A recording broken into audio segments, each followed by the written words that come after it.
तब उन्होंने सरल विधि से समझाया कि राजन, अनात्म वस्तुओं से मन को हटा लो और आत्म वस्तु में मन को स्थित कर दो।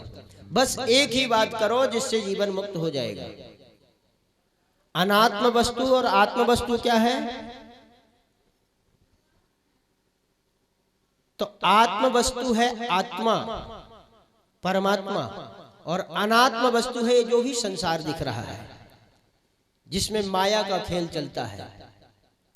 हमारा यह शरीर जो अनात्म है, उसको हम अपना बना के बैठे हैं, और जो परमात्मा है उसको हम भूल के बैठे हैं। इसलिए अनात्म वस्तुओं से आप मन को हटा लीजिए और आत्म वस्तु में मन को लगा दीजिए। अपने आप को कहने का मतलब है कि अपने आप को पहचानिए, मैं कौन हूं और कहां से आया हूं। यह शरीर मैं नहीं हूं। शरीर तो पंच भौतिक तत्वों से बना हुआ एक पंचायती धर्मशाला है, जिसमें से पांचों तत्वों से थोड़ा थोड़ा कुछ लेकर के इसका निर्माण किया गया, और शरीर में आकर के फिर हम बस गए। तो शरीर मैं नहीं हूं ऐसा समझो। अरे भाई, किसी के मकान में हम किराए से रहते हैं तो उसको अपना थोड़ी बना लेते हैं। फिर भी अगर किसी मकान में 5 साल तक रह जाएं, 10 साल रह जाएं, तो उसमें अपना कब्जा ठोक देते हैं। भाई हम 10 साल रुके, ये मकान मेरा है। फिर इसमें तो 100 साल तक रुक रहे हैं, तो आसक्ति तो होगी ही होगी, एकदम से कैसे छूट सकता है। इसलिए सही किराएदार वही है जो इसको अपना ना समझे, और जब धर्मशाला का मैनेजर कहे कि भाई यहां से चले जाओ, तो आप तुरंत बोरिया बिस्तर समेटें और चले जाएं। लेकिन हम तो इसको अपना बना बैठे, अपने आप को ही भूल गए। हम सब लोग यात्रा में निकले, कुंभ नहाने गए, और कुंभ में नहाए और कुंभ में भटक गए। तो खोए पाए शिविर होते हैं ना, जहां से अनाउंसमेंट कर दिया जाता है कि राम प्यारी खो गई है, जो कि उत्तर प्रदेश से है, पीली साड़ी पहने हुई है। उनके पति जहां कहीं भी हों, अपनी पत्नी को खोए पाए शिविर में आकर के ले ले। तो भाई जो भी खोया है, जब तक वो खोए पाए शिविर में नहीं जाएगा, तब तक कैसे पता लगेगा उसका। तो जो यह सत्संग है, ये खोया पाया शिविर है। जब तक आप सत्संग में नहीं आएंगे, तब तक अपना स्थायी पता आपको पता नहीं चलेगा, हम कहाँ खोए हैं और किसके द्वारा हमको मिलना है, किससे मिलना है, कहाँ पाया जाना है। तो इसी तरह से हम इसको अपना बना के जो बैठे हैं, ये हमारा नहीं है। जितना भी संसार की बात छोड़े, जब शरीर अपना नहीं है तो और क्या अपना हो सकता है। पूज्य श्री रामकृष्ण परमहंस जी महाराज से किसी व्यक्ति ने जाकर के पूछा कि महाराज, हमने सुना है कि पराम्बा जगदम्बा आपसे प्रत्यक्ष में संभाषण करती हैं, आपने उनका दर्शन किया है, तो क्या आप हमें भी दर्शन करा सकते हैं। परमहंस जी ने कहा हाँ जरूर, क्यों नहीं, हम आपको दर्शन करा देंगे। अच्छा महाराज, तो क्या सत्य में आप हमें दर्शन करा देंगे। हाँ भाई, हम आपको दर्शन करा देंगे। अच्छा ऐसा करो कि आप हमें अपना पता दे जाओ, और जब माँ आएंगी तो हम माँ को आपके घर ही भेज देंगे कि ऐसा ऐसा व्यक्ति आया था, आपसे मिलना चाहता है, आप उन्हें दर्शन दें। उसने कार्ड निकाला और स्वामी जी के चरणों में रख दिया, महाराज जी ये मेरा पता है। अच्छा इसमें क्या है, ये मेरे घर का पता है। स्वामी जी ने कहा देखो भाई, हम आपसे आपका पता पूछ रहे हैं, आपके घर के पता नहीं चाहिए मुझे। उन्होंने दूसरा कार्ड निकाला, बोले महाराज घर में तो कम रहता हूं, ये मेरे ऑफिस का पता है। तब उन्होंने कहा कि फिर तुमने घर का पता दिया, ऑफिस का पता। मुझे तुम्हारे घर के और तुम्हारे ऑफिस के पते से क्या मतलब, मुझे तो तुम अपना पता दे दो, मैं माँ को वहीं भेज दूंगा जहां तुम मिल सको। उसने कहा महाराज मेरा पता क्या, यही मेरा पता है। बोले नहीं, ये तुम्हारे ऑफिस का पता है, ये तुम्हारे घर का पता है, लेकिन तुम्हारा पता क्या है। उसने कहा महाराज मुझे अपना पता तो नहीं मालूम। तो बोले जिस दिन तुम्हें अपना पता मालूम हो जाएगा उस दिन भगवती भी तुम्हें दर्शन देने आ जाएंगे। इसलिए हम लोग बिछड़े हुए हैं, खोए हुए हैं। कुंभ के मेले की तरह हम खो गए, चले थे कहां से, परम ब्रह्म परमात्मा के अंश बन करके, ईश्वर अंश जीव अविनाशी, अविनाशी जीव चेतन अमल सहज सुख राशि, सहज सुख की राशि के अंश होकर के हमेशा हाय हाय करते रहते हैं, माथा पीटते रहते हैं, क्योंकि हम भूल चुके हैं, भटक चुके हैं। इसलिए किसी गुरुजनों की शरण में जाकर के, सत्संग के खोए पाए शिविर में जाकर के अनाउंसमेंट कराना चाहिए, महाराज मेरा पता क्या है, मैं अपना पता भूला बैठा। गुरु की कृपा से ही यह सब संभव हो सकता है। गुरु साक्षात परब्रह्म है। जब तक गुरु कृपा नहीं करते तब तक कृपा, भगवान की कृपा होना असंभव है। तीन तरह के ब्रह्म होते हैं, एक निराकार ब्रह्म, एक नराकार ब्रह्म और एक निराकार ब्रह्म। निराकार ब्रह्म तो वो है जो निराकार है, जो दिखाई भी नहीं देते। निराकार ब्रह्म है शेष साई भगवान। नीर मतलब जल में ही जिनके शयन होते हैं। और नराकार ब्रह्म है साक्षात गुरु, जो नर के आकार में हमारे सामने उपस्थित होते हैं। इसलिए गुरुजनों की कृपा से ही यह सब संभव है। राजन आत्म चिंतन करो और जितनी भी ये अनात्म वस्तु है उनका त्याग कर दो, आत्म वस्तु में मन लगाओ, अपना पता ढूंढो, यही सर्वसार है। पृथु जी महाराज ने चारों ऋषियों का बहुत स्वागत किया और बहुत धन्यवाद किया। दक्षिणा में बोले महाराज आपको हम क्या दे सकते हैं, लेकिन जो भी मेरे पास है वो सब मैं, स्त्री धन राजकोष सब कुछ मैं आपको अपने तक में आपको निवेदित करता हूं। सनकादियों ने कहा राजन तुमने हमें सब कुछ दे दिया। हाँ महाराज ये सब कुछ आपका है। तो फिर यदि आप मेरा है, ये तो आपका अधिकार नहीं इसमें, इसलिए हम इसको तुम्हें प्रसादी रूप में वापस करते हैं। तुम्हारी जो ये सब संपत्ति है, यह राज्य है, यह कोष है, सब हमारा है, लेकिन हम तुम्हें व्यवस्थापक के रूप में नियुक्त करते हैं, तुम इसको अपने पास ही रखो। कहने का मतलब है कि जीवन में हम जो भी प्राप्त करें वो सब प्रभु प्रसादी स्वरूप समझें उसको। जब हम किसी वस्तु में अपना अधिकार जताते हैं तभी उसका दुरुपयोग करना शुरू कर देते हैं। भगवत प्रसादी को अगर एक किनका भी नीचे गिर जाए तो हम उसको उठा करके पाते हैं, गलत जगह में प्रसाद भी नहीं रखते हैं। तो यह संपत्ति, यह तन और यह मन और यह परिवार यदि हम भगवत प्रसादी समझेंगे तो हम इसको भी गलत तरीके से उपयोग नहीं लेंगे जीवन में किसी भी तरह का। इसलिए सनकादियों ने कहा राजन ये सब हमारा है, लेकिन हम तुमको प्रसादी रूप में सब दे रहे हैं। इस तरह से विदुर मैत्री संवाद यहीं पूर्ण हुआ। पंचम स्कंद में महाराज मनु के जो ज्येष्ठ पुत्र हैं प्रियव्रत, उनके वंश का वर्णन करते हैं। प्रियव्रत परम प्रतापी राजा थे। एक बार इन्होंने सोचा कि लोग दिन भर काम करते हैं और रात्रि भर खर्राटे बजा के सोते हैं, तो इन्होंने एक दिव्य रथ का रचना की, रथ की जो परम ज्योति में रथ था, और जैसे ही सूर्य का अस्त होता उस रथ को ये निकाल और फिर उजेला हो जाता। भुवन भास्कर दिन में उजेला करते और प्रियव्रत महाराज का जो रथ था वह रथ रात भर उजेला करता। अब तो रात ही नहीं हुई, ब्रह्मा जी इनके पास आए और ब्रह्मा जी ने कहा बेटा ये गलत काम मत करो, जितनी दिन की आवश्यकता है उतनी ही रात्रि की आवश्यकता है।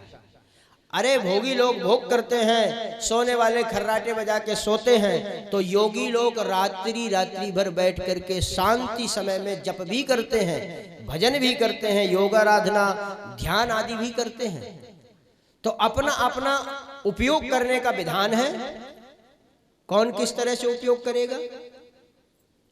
अब तुम्हें उपयोग करना ना आए तो किसी वस्तु को पटक के फेंक दो, अरे भाई ये तो वस्तु ही गलत है।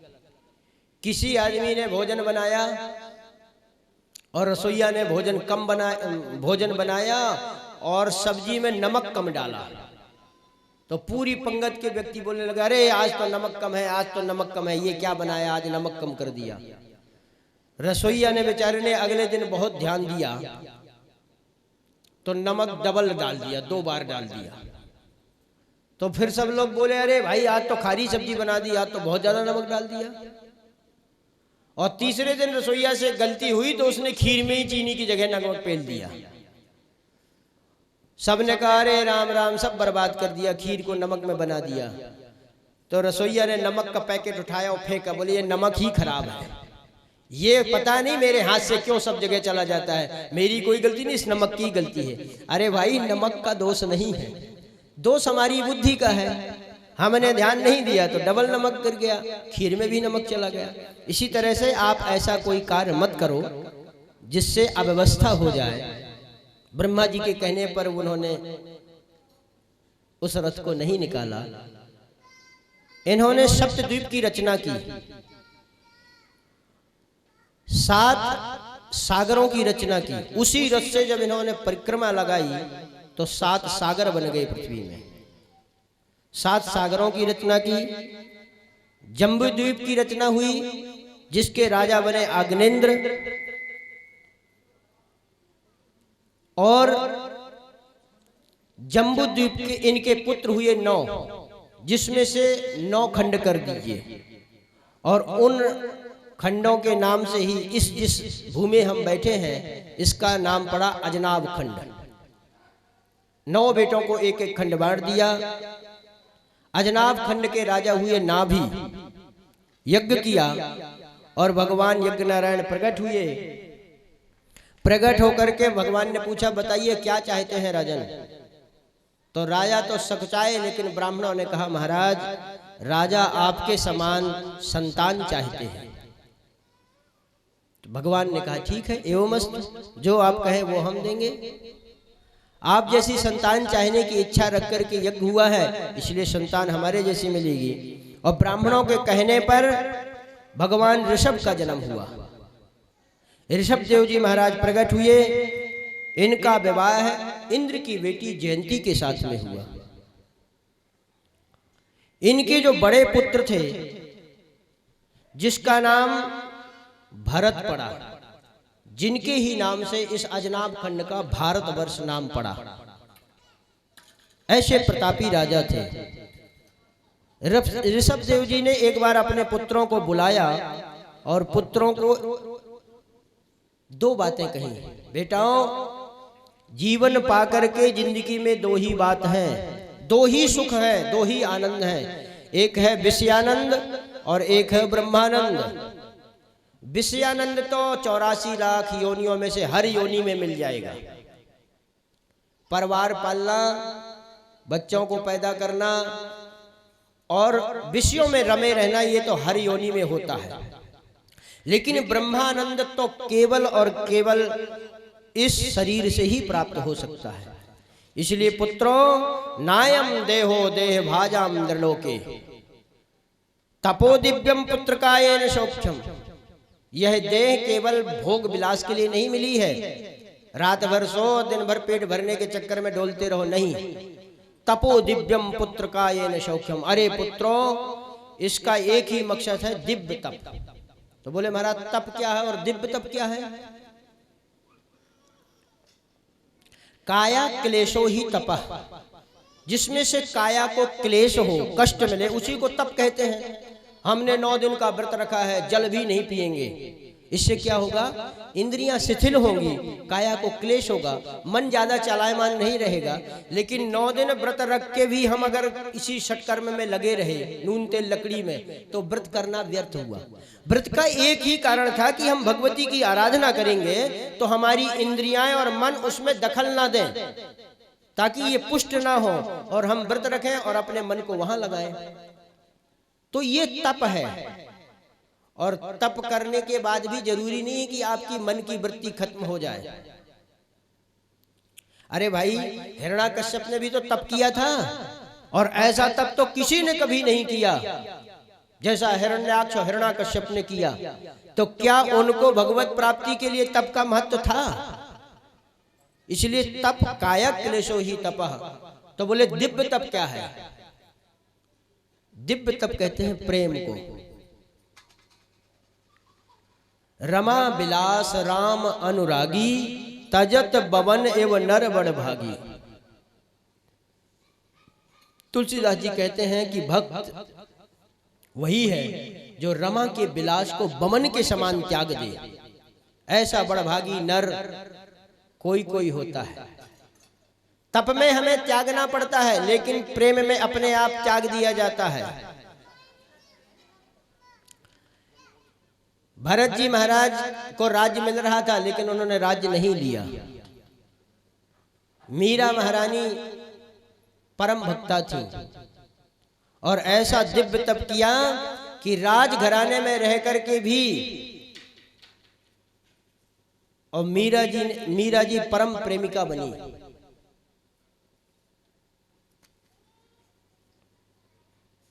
मीरा महारानी अपने भवनों में रहती हैं, लेकिन प्रेम भगवान से है।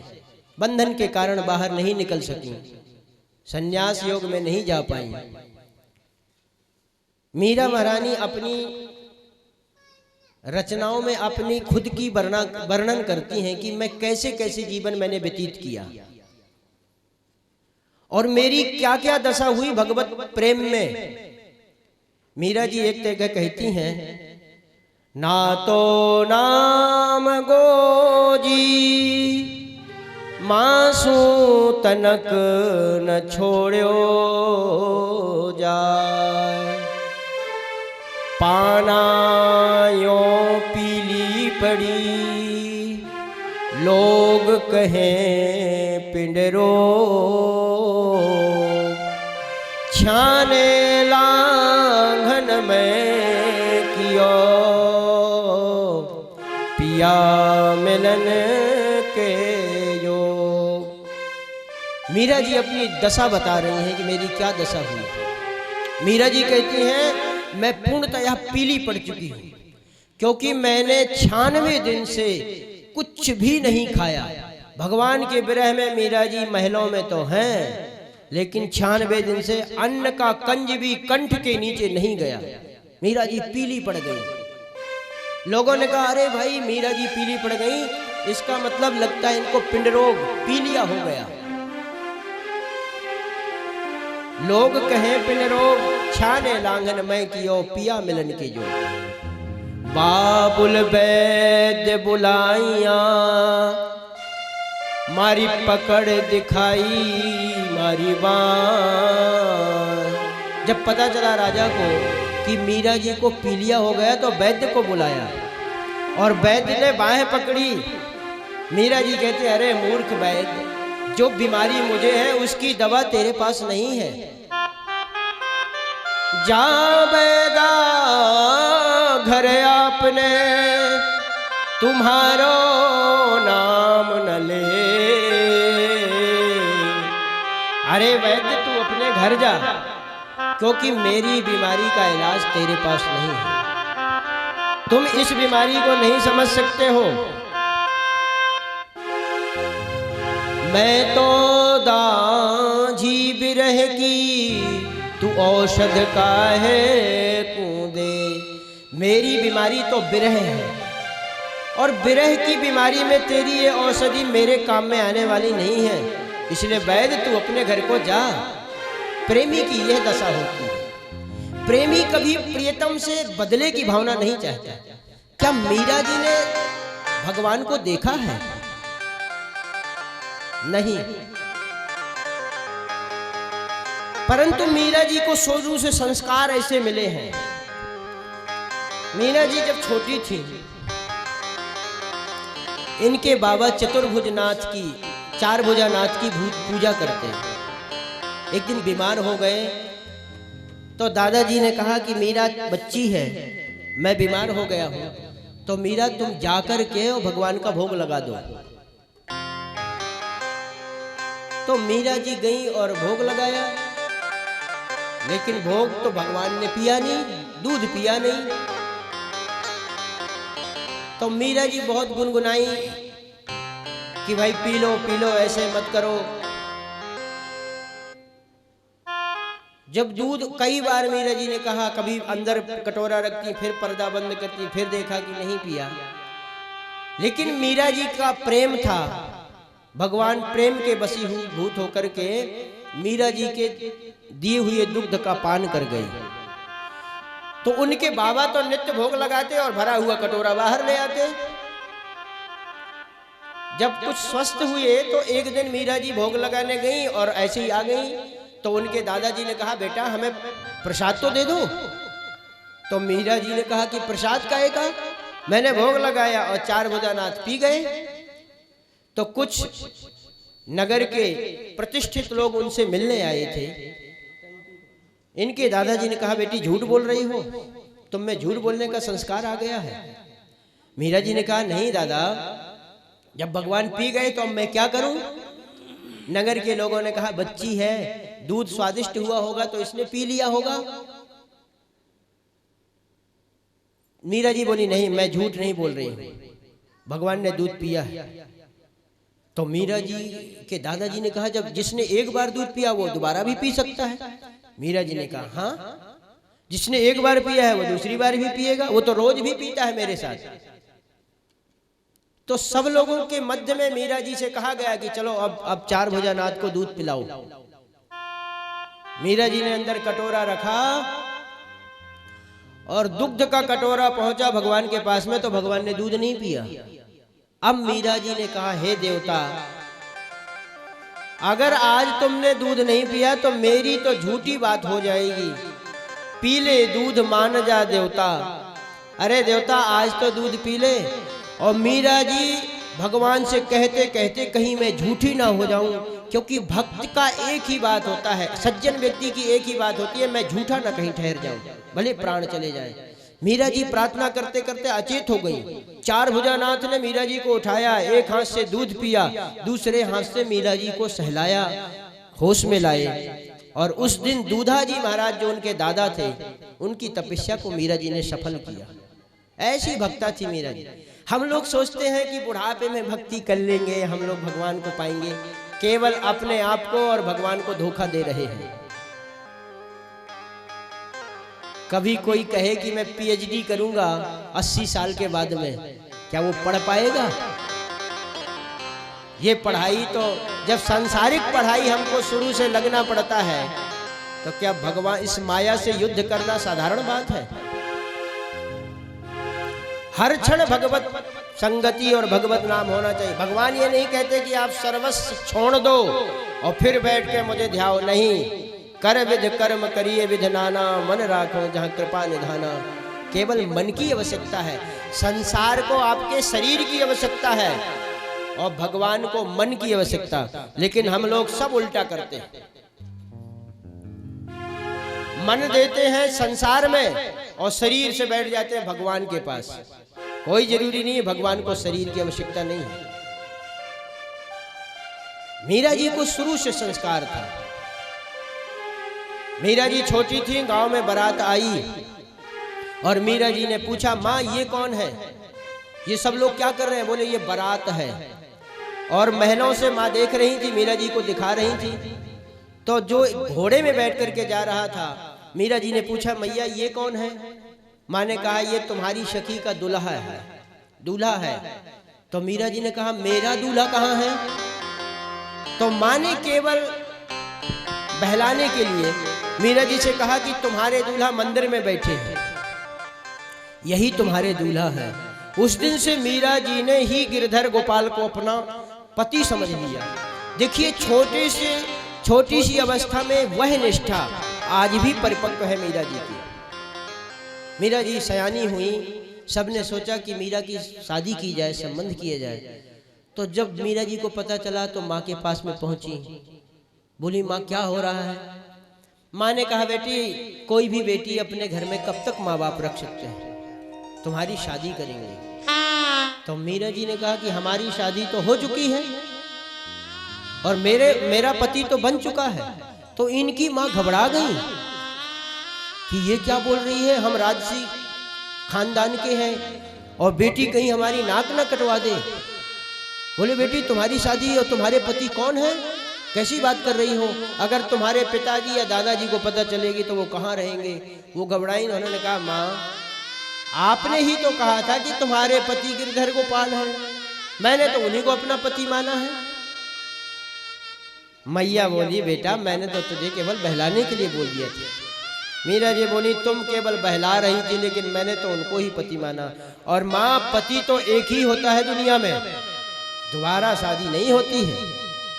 तुम्हें शादी करनी है कर दो, लेकिन हम तो गिरधर गोपाल को ही अपना पति मानेंगे। मीरा जी परम भक्ता है। इनके ससुराल में बहुत परेशानियां गई मीरा जी के भजन को लेकर के। मीरा जी अपने महलों में ही संतों को बुलाने लग गई। बाहर तो जा नहीं सकती हूं तो महल में ही आए, बिना सत्संग के और बिना भजन कीर्तन के रहती नहीं है।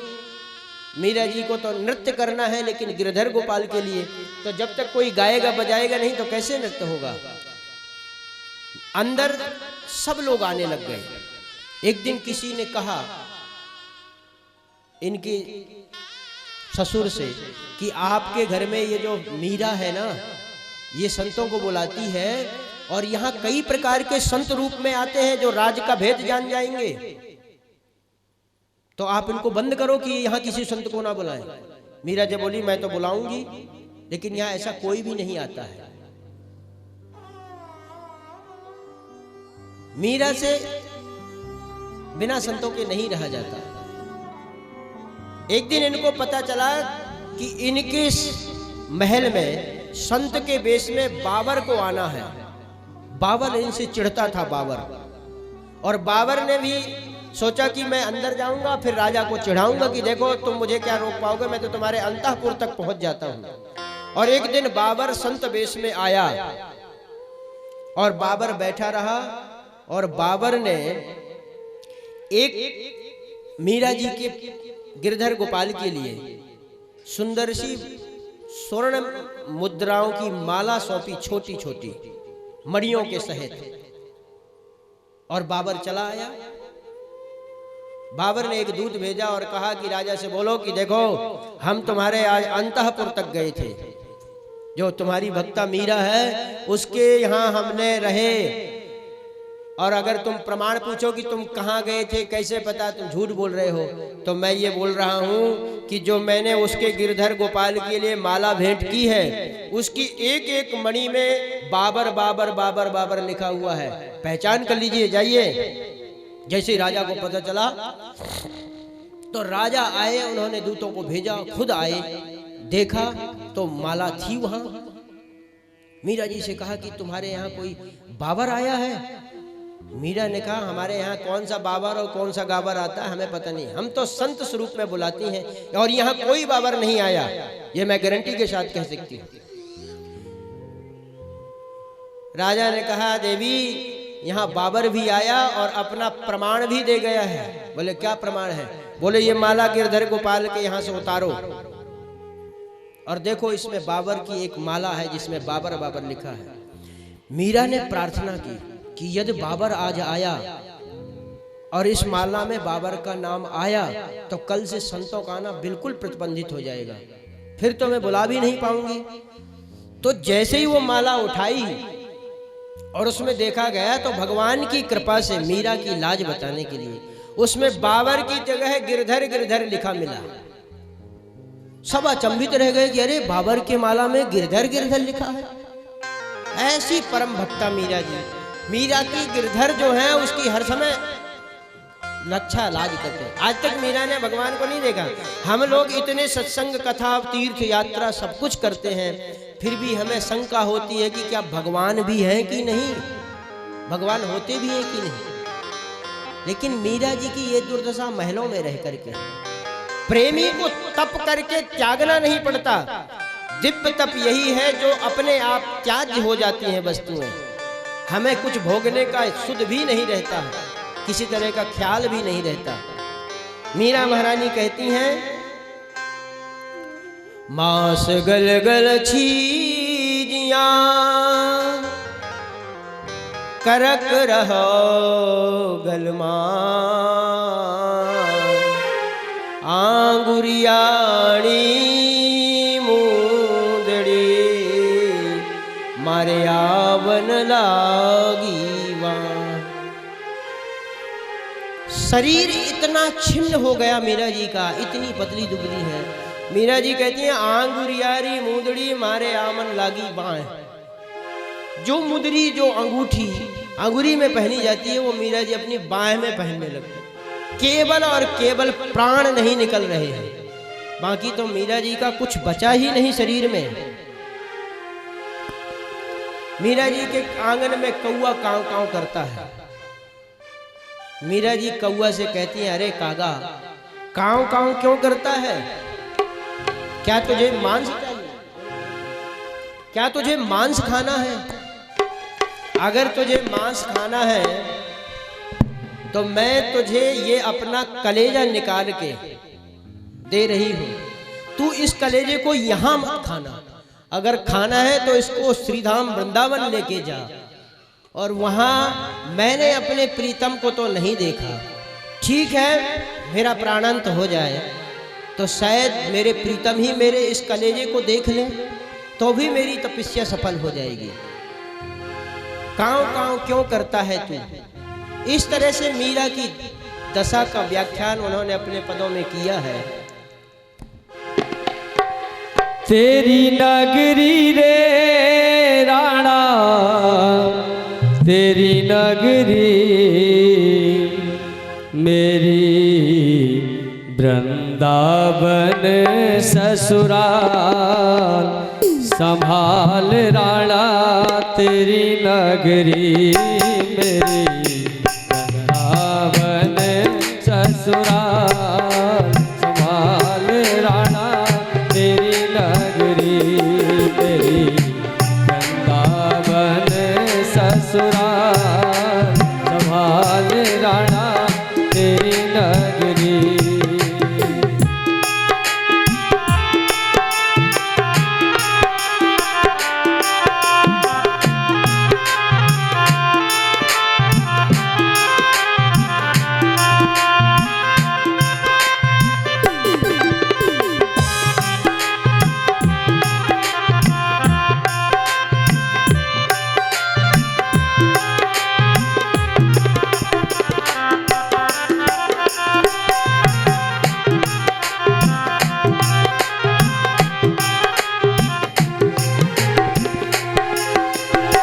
सुख वैभव सब तो है मुबारक, वैभव सब तो है मुबारक, मेरे लिए है ये हानिकारक, मेरे लिए है ये हानिकारक।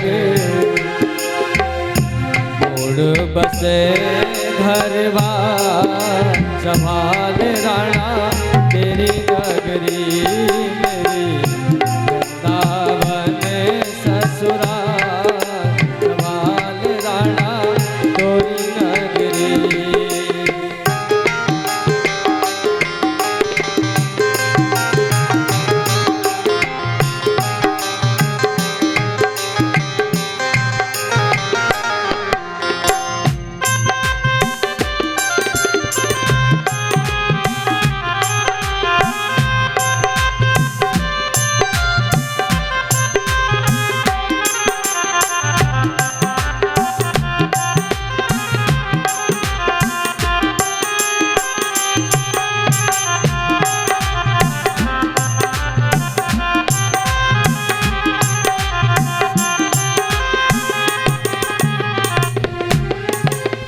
कृष्ण नाम अति मीठो लागे, कृष्ण नाम अति मीठो लागे, कृष्ण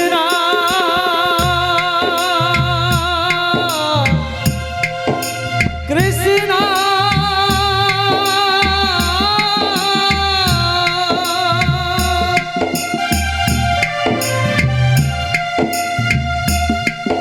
कि कावा सब तन खाइयो,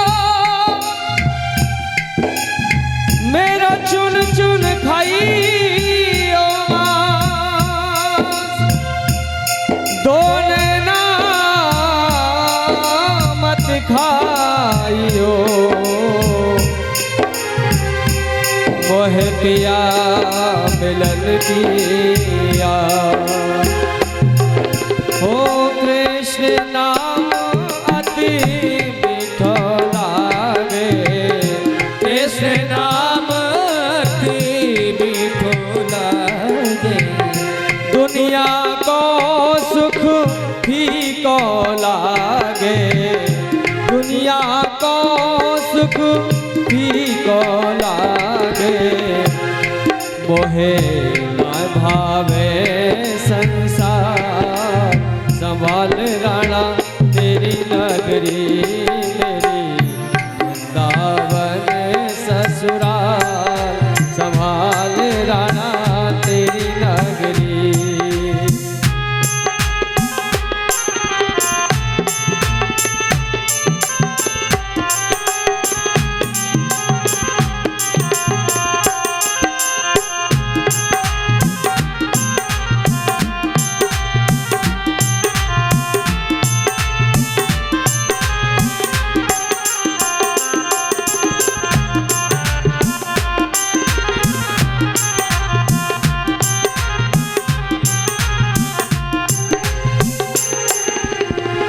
गढ़ची तौड़ छोड़ के जाऊंगी, गढ़ची तौड़ छोड़ के जाऊंगी, कुंजी गलीन में श्याम श्याम गाऊंगी, कुंजी गलीन में श्याम श्याम गाऊंगी, यहाँ भक्तन की भरमार, संभाल राणा तेरी नगरी, मेरी वृंदावन ससुराल, संभाल राणा तेरी नगरी, तेरी नगरी रे राणा तेरी नगरी, तेरी नगरी रे राणा तेरी नगरी, मेरी वृंदावन ससुराल, संभाल राणा तेरी नगरी,